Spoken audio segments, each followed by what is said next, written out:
يا بني إسرائيل اذكروا نعمتي التي أنعمت عليكم وأوفوا بعهدي أوف بعهدكم وإياي فارهبون وآمنوا بما أنزلت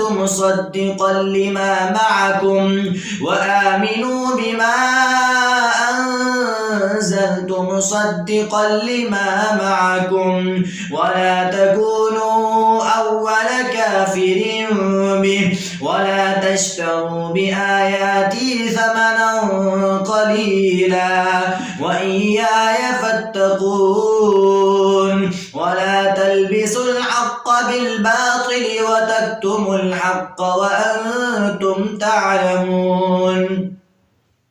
وأقيموا الصلاة وآتوا الزكاة واركعوا مع الراكعين أتأمرون الناس بالبر وتنسون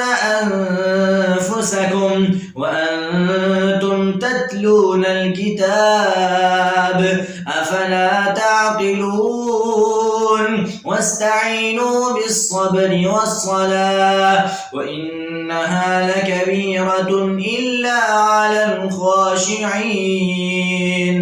الذين يظنون أنهم ملاقو ربهم وأنهم إليه راجعون.